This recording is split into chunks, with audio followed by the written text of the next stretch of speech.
Merci. Je suis Jérôme Bourreau, je suis porteur d'une solution d'intelligence artificielle médicale.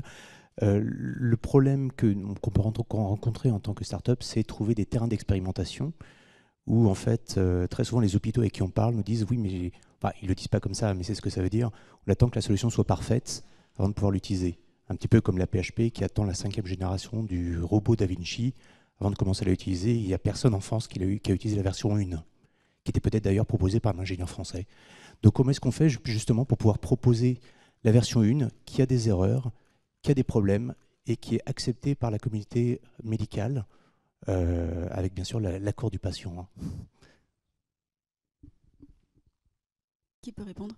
Oui, alors vis-à-vis de, comment dirais-je, des terrains d'expérimentation, c'est tout à fait notre champ d'action. Hein. Donc,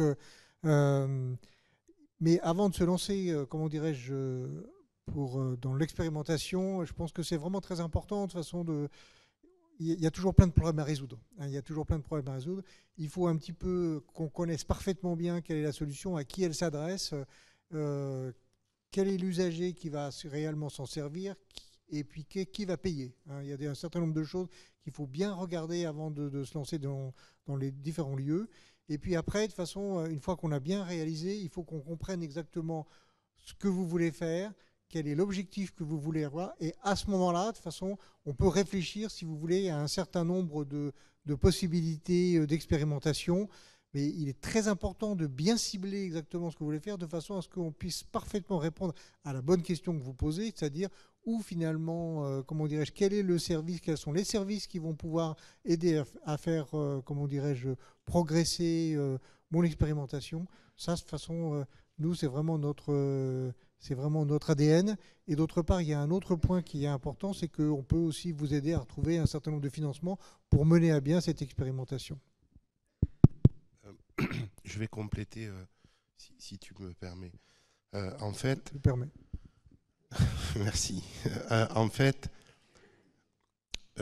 l'expérimentation, il faut aussi voir que c'est un engagement réciproque à la fois du start-upper, mais aussi de la structure dans laquelle on va aller faire le POC.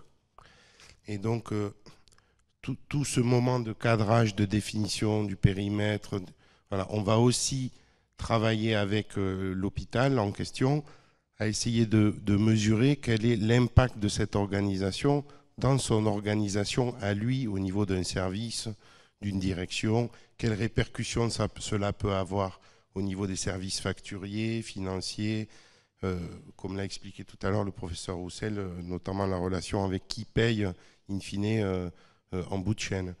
Donc une fois qu'on a tous ces points-là préalables qui sont aussi des prérequis au lancement de l'expérimentation, au lab, on s'engage à ce que vous ayez un retour d'usage sur votre POC de la part de professionnels pour pouvoir justement faire évoluer votre expérimentation.